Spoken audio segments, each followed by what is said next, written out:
Bab 1315. Keluar sekarang, masih belum terlambat. Seberapa dahsyatkah kekuatan gadis buta itu? Namun, dia mengatakan bahwa ada hal-hal berbahaya di laut, yaitu hal-hal yang berbahaya baginya. Apa yang bahkan gadis buta anggap berbahaya? Warrior yang tidak mendapat jawaban karena gadis buta tidak menjawab. Di depan rumah kayu, warrior yang terdiam lama, lalu berbalik dan pergi dengan Shiro di pelukannya. Dia kuat. Dalam perjalanan kembali ke Liga Pedang, Valet muncul di samping warrior yang dan berkata pelan. Warrior yang mengangguk, kekuatan yang ditunjukkan gadis buta sebelumnya mungkin hanya puncak gunung es. Ia semakin penasaran dengan kekuatan Istana Alam Baka. Organisasi macam apa ini? Salah satu orang di dalam lebih kuat dari yang lain, dan yang satu lebih jahat dari yang lain. Juga, seberapa menakutkan saudara perempuan tertua dan kedua yang legendaris. Istana Alam Baka. Warrior yang menarik napas dalam-dalam. Saat dia tumbuh dewasa, dia berhubungan dengan lebih banyak orang dan banyak hal. Dan ketika dia berhubungan dengan lebih banyak orang, dia menyadari bahwa dunia ternyata sangat besar. Ketika kamu berpikir kamu kuat, sebenarnya ada seseorang yang lebih kuat darimu. Tidak ada akhir untuk perjalanan seni bela diri. Mengambil kembali pikirannya, warrior yang membawa Valet dan Shiro untuk mempercepat. Sekarang dia tidak punya waktu untuk menghela nafas di sini, dia harus berpacu dengan waktu. Karena pasukan klan siluman sangat mungkin keluar dari wilayah rahasia untuk menyerang Liga Pedang. Kali ini dengan bantuan gadis buta, bagaimana dengan waktu berikutnya? Dia tidak bisa lari ke gadis buta setiap kali sesuatu terjadi, bukan? Kalaupun mereka tidak tahu malu dan datang ke gadis buta, bagaimana dengan Liga Pedang? Selain klan siluman, Pikasoni keluarga Ni juga merupakan ancaman besar. Jika pihak lain menerobos lagi, mereka pasti akan datang kepadanya. Dia membunuh begitu banyak orang di keluarga Ni dan hampir memusnahkan keluarga Ni. Pihak lain bertekad untuk tidak membiarkannya pergi. Dapat dikatakan bahwa apakah itu dia atau Liga Pedang, situasinya saat ini sangat buruk. Setengah jam kemudian, warrior yang membawa Valet dan Shiro ke kota kiamat. Ia hendak terbang masuk, tetapi dia terperanjat, karena ada pedang terbang melayang-layang di atas kota kiamat. Jumlah pedang terbang itu tidak banyak, hanya sekitar 2 atau 3 ribu. Ini adalah tingkatan tertinggi tingkat dewa. Saat dia mendekati kota kiamat, pedang terbang ini bergetar hebat dan kemudian menguncinya. Warrior yang tahu bahwa jika dia maju selangkah, pedang terbang ini pasti akan menembaknya. Melirik pedang terbang itu, warrior yang menyunggingkan senyum di sudut mulutnya dan berkata, menarik. Meski pedang terbang ini berpangkat rendah, formasi pedang ini tersebar di kota kiamat. Meski bisa menghentikan pendekar ketiadaan, tetapi sangat mudah untuk membunuh seorang pendekar kaisar. Setelah ragu-ragu, warrior yang bergerak dan jatuh ke tanah. Meskipun pedang terbang itu sama sekali tidak mengancamnya, jika dia terbang secara paksa, itu pasti akan mengingatkan orang-orang di kota kiamat. Pulanglah sendiri, sebenarnya tidak perlu melakukan langkah besar. Warrior yang meraih tangan Valet dan berjalan menuju kota kiamat, dengan Shiro di bahunya. Saat memasuki kota, warrior yang menyerahkan 200 batu energi. Biaya kota. Awalnya, warrior yang sedikit jijik dengan ini, tapi Liani Ye bersikeras. Karena itu aturannya, dan jika tidak, siapapun bisa masuk ke kota kiamat, tidak lama lagi kota kiamat akan penuh dengan orang. Selain itu, biaya kota juga menjadi sumber pendapatan Liga Pedang. Pengembangan Liga Pedang membutuhkan dana besar. Menurut Lian Ye, tidak bisa mengandalkan warrior yang untuk menghasilkan batu kecubung sepanjang hidup. Liga Pedang harus bisa mandiri, yang merupakan solusi jangka panjang. Adapun mengapa biayanya begitu tinggi, hal ini wajar karena kota kiamat memiliki dua nadi spiritual saat ini. Liga Pedang adalah surganya para pendekar hitam benua penjara. Ini memang kasusnya setelah warrior yang memasuki kota, energi spiritual muncul di wajahnya, sangat melimpah, berkali-kali lebih besar daripada ketika dia tidak mengetahuinya di luar. Patut disebutkan bahwa setelah membayar 200 batu energi, bukan berarti bisa tinggal di kota selamanya, dan 200 batu energi hanya bisa membuat seseorang tinggal di kota selama 10 hari. Jika ingin tinggal di kota lebih lama, maka hanya memiliki dua pilihan, satu tetap menyerahkan batu energi, yang lain bergabung dengan Liga Pedang dan menjadi anggota Liga Pedang. Namun Liga Pedang tidak menerima semua orang, untuk bergabung dengan Liga Pedang harus memiliki kekuatan. Singkat cerita, kini warga benua penjara bangga bisa bergabung dengan Liga Pedang. Belum lagi wilayah rahasia, saat ini Liga Pedang adalah kekuatan yang paling pantas di benua penjara. Kota ini cukup ramai, pejalan kaki tidak ada habisnya. Di kedua sisi jalan, ada beberapa warung pinggir jalan, yang secara alami menjual beberapa senjata hitam atau keterampilan hitam dan gadget lainnya. Warrior yang secara alami tidak tertarik pada hal-hal ini, tetapi Shiro tampaknya sangat tertarik. Mata Shiro berputar di bahunya, dan akan melihatnya di sini, lihat di sana nanti. Melihat Shiro seperti ini, warrior yang dan macan tutul ungu saling memandang lalu tersenyum, dan keduanya melambat. Karena Shiro suka bermain, tentu saja mereka tidak keberatan bermain dengannya sedikit. Kenapa mereka tidak mengenalku? Pada saat ini, warrior yang tiba-tiba berkata. Setelah memasuki kota, orang-orang ini jelas tidak mengenalnya, bukan karena dia narsis, tetapi karena dia juga muncul di langit di atas kota kiamat. Logikanya, orang-orang ini harus memiliki kesan padanya. Violet memutar matanya ke arah warrior yang dan berkata, pikirkan sendiri, siapa sangka ketua liga, pemimpin Liga Pedang, akan datang ke sini untuk berbelanja.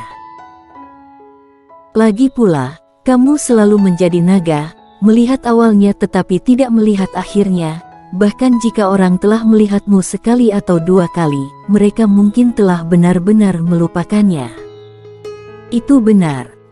Warrior yang berkata sambil tersenyum. Violet mengatupkan bibirnya dan berkata, jika kamu benar-benar ingin menjadi kuat, kamu bisa berteriak di sini, aku ketua liga, pemimpin Liga Pedang. Kalau begitu, banyak orang akan datang berlarian dan memberi hormat kepadamu. Warrior yang menggelengkan kepalanya dan tersenyum, aku tidak begitu membosankan. Violet menutup mulutnya dengan senyuman, lalu berkata, baru-baru ini, aku terus membunuh orang atau dikejar dan dibunuh. Aku lelah, dan berada dalam cahaya Shiro. Mari kita jalan-jalan hari ini dan bersantai. Mendengar ini, senyum di wajah warrior yang berangsur-angsur menghilang. Melihat pemandangan ini, Violet bertanya dengan lembut, ada apa? Warrior yang mengepalkan tangan Violet dan berkata, kamu telah lelah mengikutiku. Untuk Violet dan Irenean, dia merasa bersalah. Ya, karena mengikutinya, hampir tidak ada kedamaian. Terutama Violet, yang telah mengikutinya dari awal hingga sekarang, tidak tahu berapa kali menghadapi bahaya, dan bahkan hampir mati beberapa kali. Meskipun Violet dan yang lainnya tidak pernah mengeluh sama sekali, bagaimana mungkin dia tidak memiliki rasa bersalah di dalam hatinya? Violet melirik warrior yang dan berkata dengan lembut, aku suka ikut lelah denganmu. Di bahu warrior Yang, Shiro terbang ke depan warrior Yang, lalu menunjuk ke macan tutul ungu, lalu menunjuk ke dirinya sendiri. Cakar kecil itu melambai sebentar, lalu cakar kecil itu memegang pipi warrior Yang, menggosok lembut warrior dahi Yang. Warrior Yang mengerti, Shiro mengatakan bahwa dia suka mengikutinya, seperti macan tutul ungu. Warrior Yang memeluk Shiro, memandang macan tutul ungu dan tersenyum, lalu berjalan ke depan. Kemakmuran kota kiamat agak di luar imajinasi warrior Yang. Tidak hanya ada banyak orang, tetapi juga ada banyak toko. Toko-toko ini menjual keterampilan hitam, senjata hitam, rumput spiritual. Singkatnya, ada berbagai macam barang dan beberapa toko menjual barang-barang yang sangat bagus. Meskipun sebagian besar kota kiamat adalah tentara bayaran yang suka berkompetisi, namun kota kiamat sangat harmonis dan tidak ada yang semrawut. Tentu saja, ini terutama karena Liga Pedang. Maklum, jalanan kota kiamat selalu dipatroli oleh tim penegak hukum Liga Pedang. Anggota tim penegak hukum ini semuanya merupakan anggota Liga Pedang, tidak dipaksa untuk berpatroli, tetapi mereka datang untuk berpatroli secara sukarela karena mereka mendapatkan poin untuk berpatroli. Bagi anggota Liga Pedang, hal yang paling menarik bukanlah batu kecubung, melainkan poin, karena dengan poin, semua jenis teknik dan keterampilan hitam tersedia. Liani luar biasa, bisik Valet di samping warrior Yang. Warrior Yang mengangguk. Dia harus mengatakan bahwa keterampilan manajemen Liani Ye benar-benar kuat. Jika dia mengelola, kota kiamat pasti akan berantakan. Pada saat ini, Shiro tiba-tiba menunjuk ke sebuah toko di sebelah kanan, kemudian tanpa menunggu warrior Yang berbicara, dia langsung terbang ke toko itu. Warrior Yang dan Valet terkejut sesaat, kemudian keduanya dengan cepat mengikuti. Toko tersebut adalah toko yang mengkhususkan diri dalam penjualan harta langit dan harta bumi seperti rumput spiritual dan buah spiritual. Setelah warrior Yang dan Valet masuk, tepat sekali melihat Shiro memeluk buah putih bersih dan menggerogoti. Di depan Shiro adalah seorang gadis kecil berusia 17 atau 18 tahun. Pada saat ini, gadis kecil itu menatap Shiro dengan mata terbuka lebar. Terbuka lebar, dari mana benda kecil ini berasal? Ketika dia melihat warrior Yang dan Valet masuk, gadis kecil itu dengan cepat berkata, buah ini sangat mahal. Perlu 10 batu kecubung. Warrior Yang menjentikkan jarinya, dan 10 batu kecubung mendarat di depan gadis kecil itu. Gadis kecil itu terkejut, lalu dengan cepat menyimpannya, kemudian dia melirik warrior Yang dan Valet.